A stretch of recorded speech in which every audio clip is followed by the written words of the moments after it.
วังเวียงในยามเช้างามลายธรรมชาติมื้อนี้อากาศดีหลายปลอดโปร่งดีบ่ร้อนบ่หนาวพอดีงามโอ้ยนี่เป็นแต่นักท่องเที่ยวกำลังจะออกไปเที่ยวไปลิ้นน้ำไปลิ้นกิจกรรม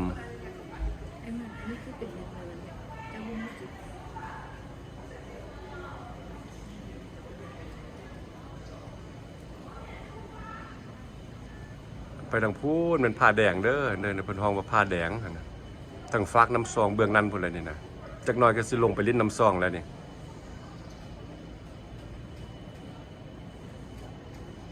บรรยากาศในยามเช้าที่โรงแรมวังเวียงแดนงามอันนี้มาอยู่แคมป์น้ำซองแล้วเด้อนี่นะห้านนะโอ้คือคืนไว้นี่ซ่องฟังฟากฟังแคมป์น้ำซองเบื้องนั้นแล้วก็เบื้องนี้โอนเริ่มโอนคุณกับแม่นทางพี่กับแม่นสุดยอดเลยเรื่องขมมวนขมมันนี่อยู่วังเวียงนี่กิจกรรมขี่เรือเล่นก็มีที่มาพาดนี่รถ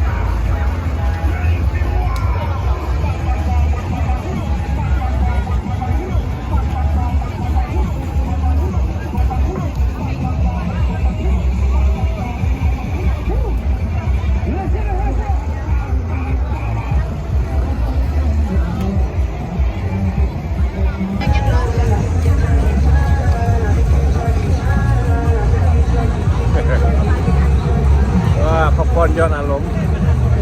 วังเวียงเด้อวังเวียงแคมป์น้ำซองเด้อโอ้มันไฟได้มานี่สุดยอดเลยเหมือนกิจกรรมสุดยอด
ขี่เรือนี่เว้ยถึงเราจะไปขี่ล่องเรือขี่เล่นก่อน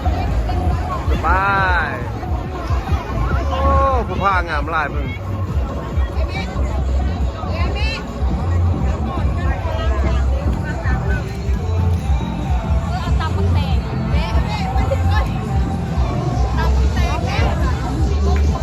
เรือรามโบ้เด้อ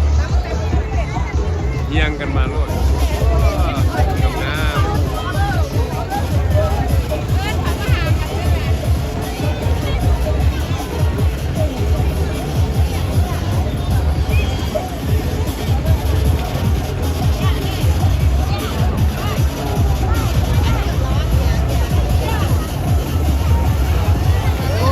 คืนมวนแหงอยู่วังเวียงนี่สุดยอด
กีเหือคายักกิ่ง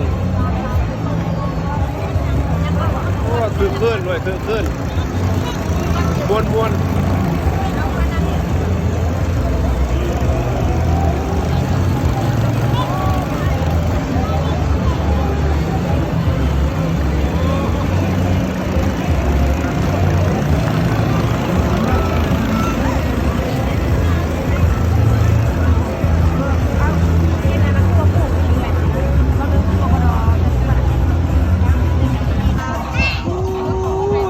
กิจกรรมอยู่บางเวียงเด้อ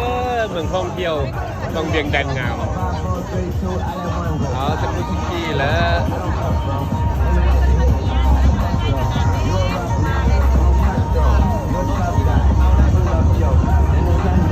หนามาตาแท้พอแล้วก็ลงแล้วมัน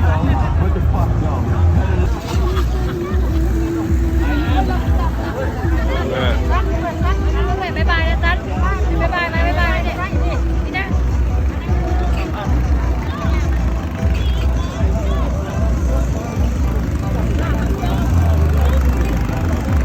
อย่ามั่งยกนะคะเราฝรั่งเห็นคนสดเดี๋ยวเนี่ย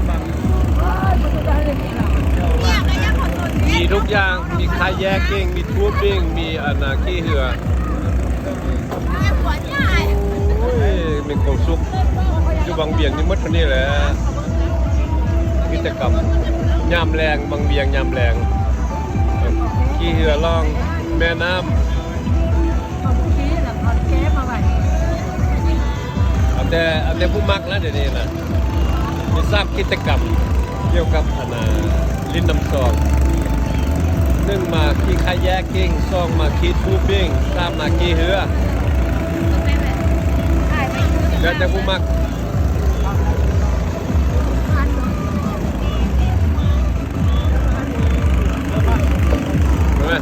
น้ำซองกับโบเลิกนี่ประมาณนี้แหละเชียงกุ๊กข้าบ้านกุ๊กข้านี่แหละอันนี้เป็นผู้หญิงถ้าเป็นผู้ชายพวกเขาจิโตเต้นแต่ฝรั่งมึงหรือแม่แต่ฝรั่งเลยนะ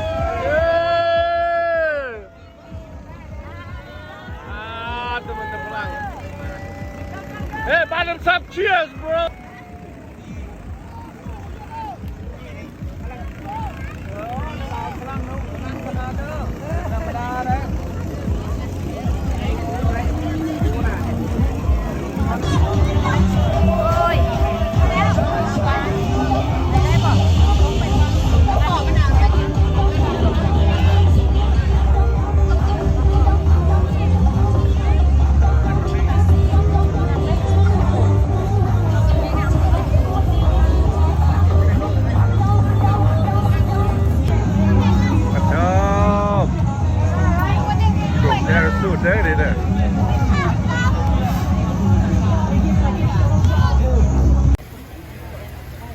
สัญลักษณ์บางเบียง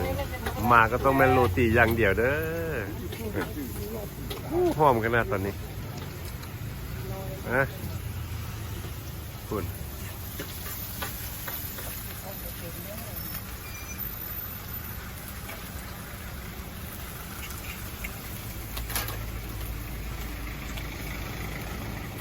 ขายทุกประเภทโรตีนี่มีใส่ไข่ได้บ่ใส่ไข่ก็มีใส่ไข่ใส่นมใส่ไข่ใส่นมอันนี้มันโรตีจากห้องมีฮอตงอกนี่มันโรตีมีนะอันนี้แซนด์วิชโอ้แซนด์วิชอันนี้หอมบัวเหมือนหอมบัวบุ้มเป็นตัวงอกเนาะอันนี้กล้วยนูเทลล่าเจ้าขายอยู่นี่มาดนเหรอวะโอ้ล้นแล้วแต่2,900มันน่ะขาย2,900เดี๋ยวนี้2,026โอ้ยคล้ายแต่ดุกไทล่าเขา10 กว่าปลายปีที่เขา20 ปีเนาะไปบ่มีอาชีพคือว่าแซบลายแล้วปี2009ว่าซั่น2019กันฮอก2029นี่ก็เป็น20 ปีอีกตื่ม3 ปีแสดงว่า17 ปีละว้าติโธมันง่ายได้ดีได้กลายมานี่แต่ว่าก็อยู่มองเดิมเนี่ยสถานที่เดิมเนี่ยไปหันอยู่3 บอนนี่แหละอยู่บอนดนหันวันนี้มันซี่เหรออันนี้สุดท้ายมู่แล้วเนาะจุดนี้นะแต่ว่าอยู่หน้าหัวไปขายอยู่แถวนี้โอ้ตะกี้ กี้หันมา2,900คล้ายๆมีแต่2โลเดี๋ยวนี้ สำเนียงนี่สำเนียงอันน่ะวังเบียงแท้ๆเลยนี่โรตีวังเบียงสำเนียง ขาย เด่ โรตี น มีแต่2โลฮอด2,000มันไปให้ลุงเบียร์ ปีก็ยังปากบ่ปี ๆแล้วสำเนียงเจ้าไทยทงป่ะ แม่นแหละ บ้านได้ล่ะ ถ้ายุ่งเมืองยังค เมืองเวียง ำ คำ คนโหงนั่นแหละ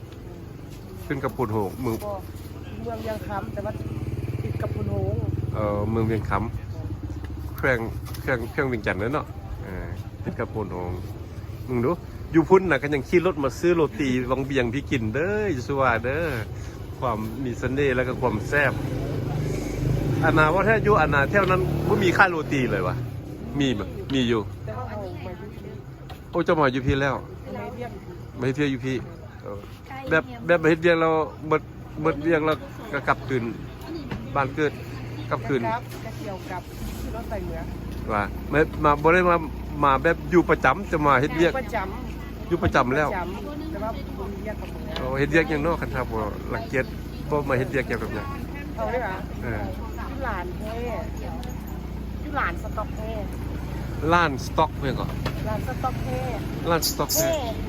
แท้เหล็กเนี่ย ร้านสต็อกเฮ แม่ โอ้เป็นแห่เล็กแห่นี่นะวะ แม่ โอ้เพิ่นมีโรงงานมาอยู่นี่ บ่มีแต่แก้มาแต่โบแล้วเอามาไว้นี่ มาไว้นี่เจ้าแล้วมันเฮ็ดเวียกอยู่หั่นอันน่ะเจ้าเป็นอันน่ะผู้จัดการอยู่หั่นบ่ บ่เป็นตาสั่งรถ เป็นตาสั่งรถ ซื่อๆ เรียบรถเข้ามาแล้วจะไปว่าเบิ่งว่าน้ำหนักรถเท่าไหร่สิเอาเฮ็ดหลายปีแล้วอย่างนั้น 2 ปีตะกี้เฮ็ดอยู่ไสล่ะพี่ เรียนจบแล้วมา โอ้เรียนจบเกี่ยวกับด้านนี้โดยเฉพาะเลย ก็ เนาะ เรียนจบการตลาดถ้าขายเครื่องบุฟเฟ่ต์ละเมตรเลย เอ้าว่าเรียนจบการตลาด มาร์เก็ตติ้งได้เนาะการตลาดแต่มีหยังกะยาเนาะอันนั้นก็ขอแต่ว่ามีเวียกเฮ็ดแล้วได้เงินก็คือกันนั่นแหละก็2 ปีแล้วเนาะเป็นจังได๋อยู่บางเบียงนี่ปรับปรุงหลายแล้วบ่ว่าเพิ่นอันนั้นมันยังก็พัฒนาบ่การท่องเที่ยวของเจ้าซา ที่จะต้องทางโดยจากไป ว่าทางนี้เขาเจ้าก็เปลี่ยนแปลงเขาเจ้าก็ปรับปรุงหลายเด้ถ้าว่าอันน่ะสาค่อยมาเห็นครั้งนี้คือว่าปรับปรุงหลายเด้แต่ละหนทางเพิ่นก็ปูเบตงหมดเด้สะดวกสบายหลาย อันข้างตัวเมืองเนี่ยเขาเอาพัฒนาเอาเด็กเก็บอันเขาเฮ็ดนี่ จะอยู่ทางเหนือทางมันพนอยู่ล่ะอยู่ทางทางมันพนตายอยู่ทางนั้นมันบ่ทันไหน อันนี้เพิ่นบ่ได้เฮ็ดโรตีอันน่ะอย่างเดียวเด้อเพิ่นเฮ็ดแซนด์วิชนำได้นี่ทั้งโรตีทั้งแซนด์วิชแล้วก็ พัฒนาอยู่ทางนั้นยังมันไป ไข่นำไข่ในน้ำแดงเลยอยู่หน้าหุงหม้อเมืองบางเบียงเด้อนี่นะหาดนี้เด้อแซ่บกูมูเด้อหาดนี้เด้อแถวนี้เพิ่นเฮ็ดมานี่เกือบฮอด20 ปีแล้วเด้อ17 ปี ถ้าใครได้ไปได้มากินมาซื้อเด้อหาดนี้ซื้อหานหยังก่อนนี่หานเจ้า ที่พร หานพรเนาะ นั่นแหละ พรละลาเด้อพรบ่มีนามสกุลพรซื่อๆพรละลานี่แหละ ใช้อันเขากดอันซื้อโรตีมาจากที่ขายที่ปีสแกนจังหูสื่อเนาะ อะไรก็ว่าตลกดี สแกนนี่คือจิบหูสื่อเจ้าเนาะเอาใจบุกสแกนจังหูสื่อว่าสื่อเจ้ายิ้มนี่แหละเนี่ยอันนี้รายการอะไรเมนูเพื่อนกันนะมีมดอ่านเอาโลดผู้ใดต้องการ